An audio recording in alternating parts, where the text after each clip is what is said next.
Divide and conquer is the motto, and as long as people continue to see themselves as separate from everything else, they lend themselves to being completely enslaved.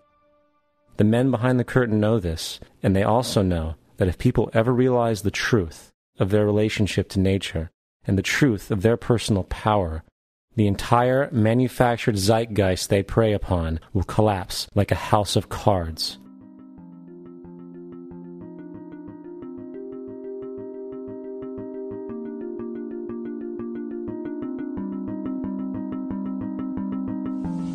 The whole system that we live in drills into us that we're powerless, that we're weak, that our society is evil, that it's crime-ridden, etc., and so forth. It's all a big, fat lie. We are powerful, beautiful, extraordinary. There is no reason why we cannot understand who we truly are, where we are going. There is no reason why the average individual cannot be fully empowered. We are incredibly powerful beings. You know, I think I spent 30 years of my life, in the first 30, trying to become something. I wanted to become good at things. I wanted to become good at tennis. I wanted to become good at school and grades and everything I kind of viewed in that perspective. I'm not okay the way I am, but if I got good at things, you realize that I had the game wrong. The game was to find out what I already was. Find out what I already was.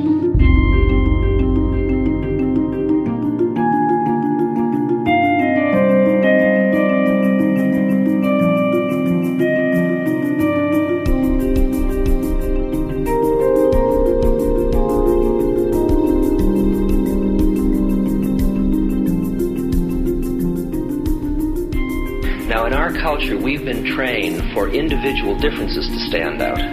So you look at each person, immediately it is brighter, dumber, older, younger, richer, poorer, and we make all these dimensional distinctions, put them in categories and treat them that way. And we get so that we only see others as separate from ourselves in the ways in which they're separate. And one of the dramatic characteristics of experience is being with another person and suddenly seeing the ways in which they are like you, not different from you, and experiencing the fact that which is essence in you and which is essence in me is indeed one.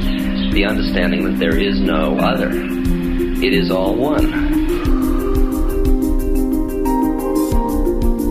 And I wasn't born Richard Alpert. I was just born as a human being. And then I learned this whole business of who I am and whether I'm good or bad or achieving or not. All that's learned along the way.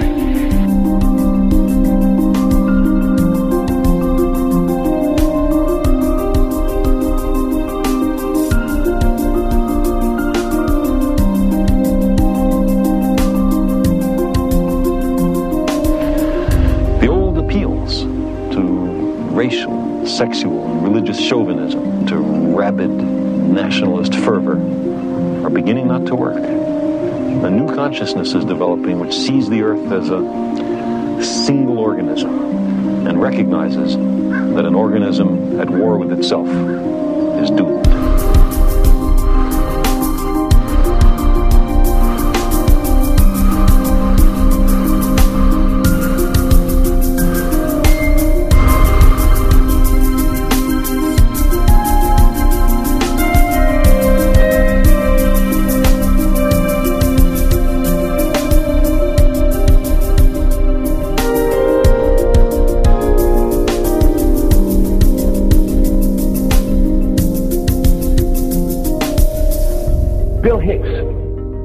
Finish his shows with this.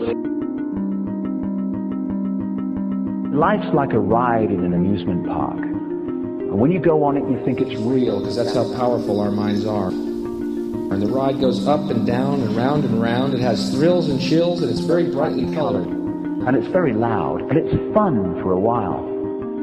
Some have been on the ride for a long time, and they begin to question, is this real, or is this just a ride? And other people have remembered, and they come back to us and they say, hey, don't worry. Don't be afraid ever. Because this is just a ride. And we kill those people. Shut him up. I've got a lot invested in this ride. Shut him up.